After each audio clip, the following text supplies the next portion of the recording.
Bonjour tout le monde. Hello everyone. That started from Montreal, Canada. As you know, I arrived here already in December 2022, and it's almost 5 weeks now that I'm here. And finally, I could find my apartment and now just moved this week. And I received a lot of questions about this point, how to find apartment in Canada or especially in Montreal region. And I would like to share my experience and to answer this question to many people who contacted me, especially on Instagram. Actually, it took me around 1 week to find an apartment, and here actually I used two platforms, two apps that you can use easily on your phone or you can use easily on your computer to search for apartment. In my case, I just prefer to use the most common place to find apartment or room for renting here in Canada, which is Marketplace. Marketplace, it's the app which is supplied by Facebook. With any Facebook account, you can easily sign in your account and use the service of Marketplace, and easily you can choose the location that you are interested in or whatever you are searching for apartment, and you can arrange your radius around a distance, let's say 10 kilometers, 15 kilometers or whatever. And after this, you can make the filters about rentals, and then you can choose apartment, and easily you can start searching according to your budget. And once you find the suitable advertisement which is interesting for you, you can start by messaging the owner, or let's say the one who published or shared the advertisement, and then you start conversation about like the location and all the conditions, whatever you need to ask, whatever you need to know, and whatever you need to understand related to that apartment or the contract or the lease conditions. Once you are done with that, you can easily go and ask for time, when can I visit the apartment or the room.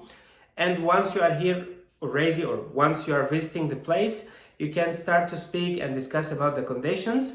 And technically, if you are taking a lease contract from someone, or let's say a rental contract from someone, you need to revise everything, and the contract should be redone on your name, and of course to sign for all the conditions, because every building in Canada and every surrounding has its own conditions about smoking, about using like cannabis, about like parking conditions, about many things that you will understand once you are trying to contact with the owner or the person who published the advertisement related to the apartment. Second option, it will be using the website or the app which is called Kijiji.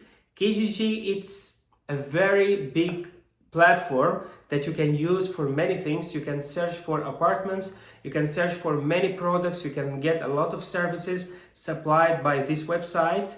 And on this website, again, you can just filter everything you need about the location, maybe let's say the space that you need for apartment or for room or sharing, roommate, whatever. And then you start to filter everything, and again by phone or by messaging on that platform or app on your phone, you can easily get in contact with the person who published the advertisement. And again, you can ask for appointment to go to visit and then to discuss everything face to face. Last option, and it can be considered the most reliable if you don't have enough time, it will be by contacting real estate agent or realtor as it's called also.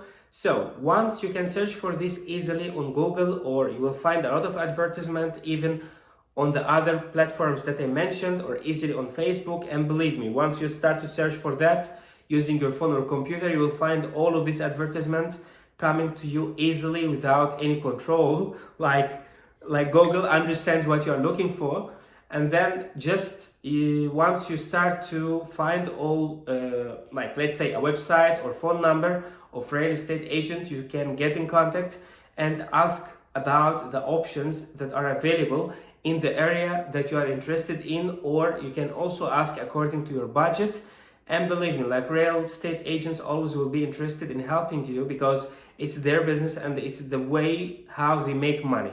According to my experience, the documents that were needed to supply to get a contract, or let's say a lease contract or rent contract, I was asked firstly about credit score from the bank, but technically as a newcomer or a new arrival in Canada, I don't have a credit score, and that's something normal because I just arrived like 3 weeks before searching for apartment. And I mentioned this point to my agent, let's say, and we started to get in contact with the owner of the property, and the owner of the property just asked me if it's possible to supply any guarantee, or let's say to show my work status if I have income or something like that. And actually, by discussing together all of those conditions, I showed my work contract, because already I am working and they have work contract, and that helped me to solve this problem. So, and they were actually like, let's say, flexible with me. So I paid for my month, like my first month that I will be staying, and then I showed them the documents that I have, and of course like identity. And they asked me to sign the rent contract for 1 year validity, and for that time also I gave automatic payment instructions by my bank.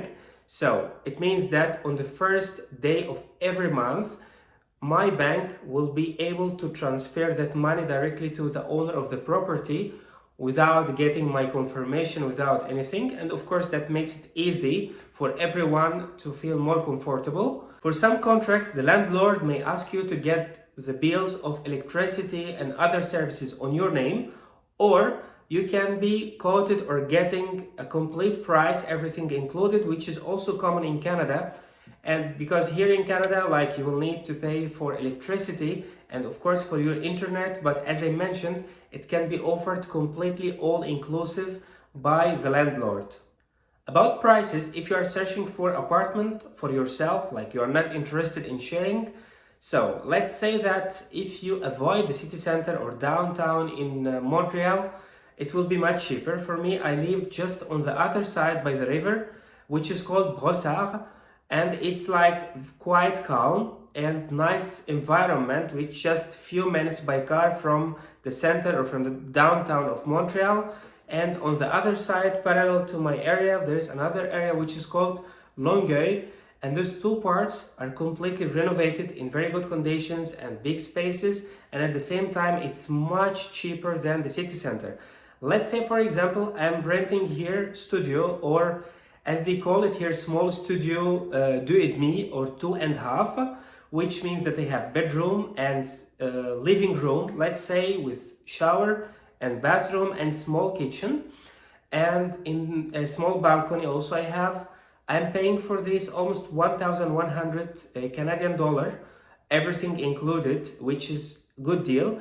But if I cross the river, which is around 10 minutes or 15 minutes by car from here to the downtown in Montreal, this will cost me at least 1,500, 1,600 as minimum, and it will be always in old building. That I try to avoid such thing. I preferred privacy in a new place, in quiet environment, which is like supplying all the comfort needed for my own life.